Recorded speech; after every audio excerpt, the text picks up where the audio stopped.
مرحبا بكم أعزائي المشاهدين في فقرة مؤتمرات ومهرجانات، واسمحوا لي في البداية أن أتابع معكم هذا التقرير عن الاحتفال السنوي الذي يقيمه المعهد العربي الأمريكي AAI بمناسبة خليل جبران Spirit of Humanity Awards. فلنشاهد معا.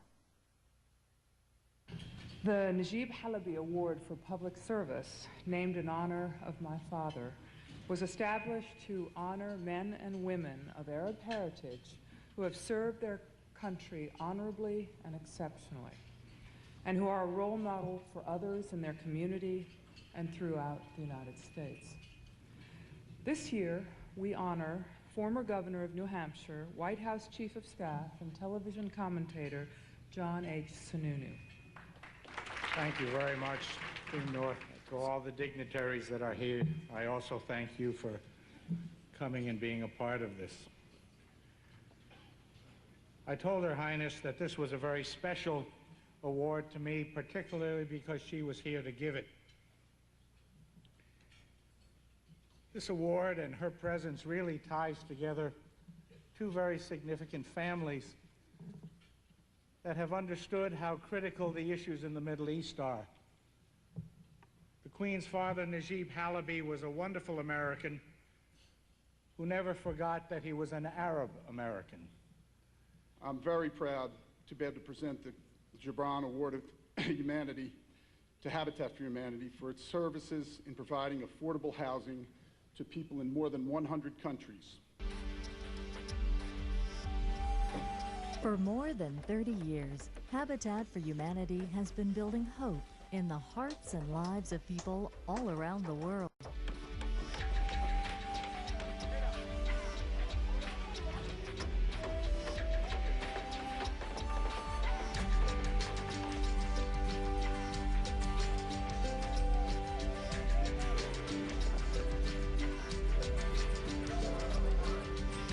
Habitat for Humanity is dedicated to eliminating substandard housing and homelessness from the face of the earth.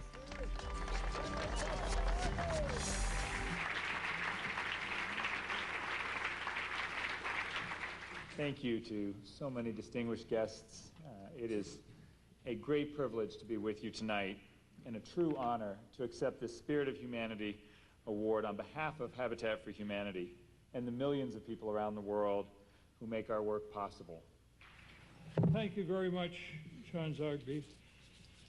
And thank you all, my good friends, for one of the most gracious and kind and generous introductions and welcomes that I have ever received. Thank you. You make my heart full. I want to introduce first the lovely Deborah, my wife.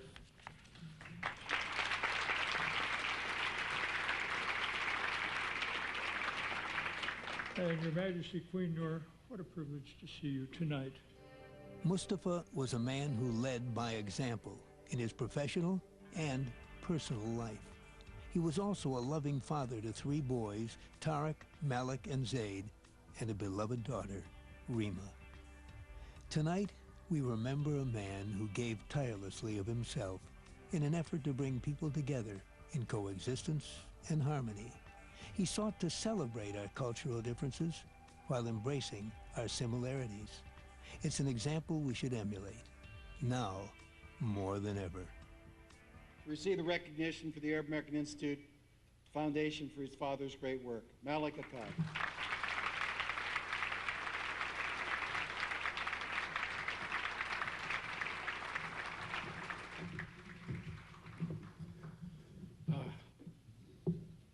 I'm very privileged to be here with all of you tonight, and very honored to accept this recognition of my father's lifetime achievements on his behalf. And I want to thank the Arab American Institute for bestowing this honor upon him. After this report from the AAI, I would like to welcome Mr. Nidal Ibrahim, the Executive Director at the AAR, the Arab American Institute, and the founder and publisher of the Arab American Business Magazine. Welcome to Min America, Mr. Nidal. Thank you for having me, Jehan. Thank you. First of all, Mr. Ibrahim, we would like to know much more about Khalil Gibran Spirit of Humanity Awards, please? Sure. The Khalil Gibran Spirit of Humanity Awards was started 9 years ago by the Arab American Institute Foundation, which is an affiliate of the Arab American Institute.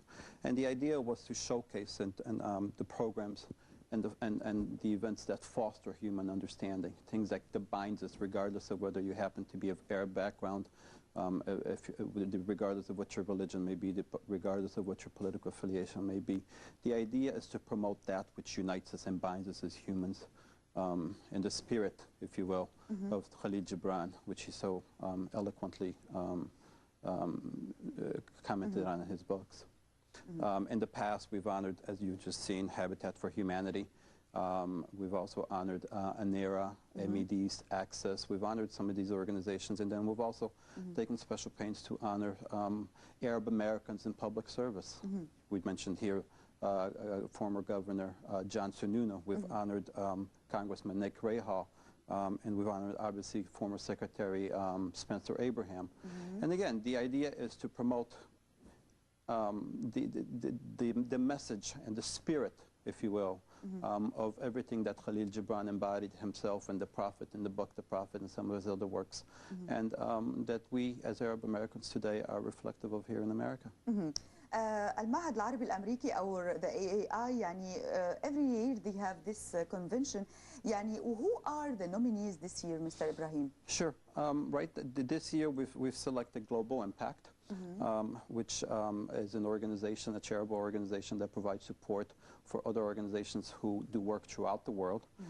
We're also honoring Cardinal Theodore McCarrick, who's been a strong advocate of social justice, of human rights throughout the world during his reign here in Washington, D.C. We're also honoring Search for Common Ground, an organization that has been at the forefront of teaching conflict resolution and using conflict resolution programs to other parts of the world, in regions where conflict has been a major issue, whether it be in the Middle East or whether it be in Africa or wherever else. They have been very instrumental in taking some of their programs and trying to educate the different sides and bringing them together. Also, we hear that there are some special guest speakers this year, Mr. Ibrahim, like U.S. Senator Hagel and journalist Anthony Shadid. Absolutely. One of the things we want to do is recognize Anthony Shadid, who won the Pulitzer Prize already for his reporting in Iraq, and who, my understanding is also again up for the Pulitzer Prize for his reporting in Lebanon during the past war. And the idea there is to recognize him for some of the wonderful work that he's done, specifically with capturing some of the human aspects of the conflicts in the Middle East. And then in terms of Senator Chuck Hagel, it's important that he's going to be there because he can offer a perspective from a Republican perspective on things. And we're also going to be inviting somebody who can represent the Democrats as well. The idea for Gibran, Khalil Gibran, is not necessarily to reflect a Republican or a Democratic perspective on things per se, but it's important given the message and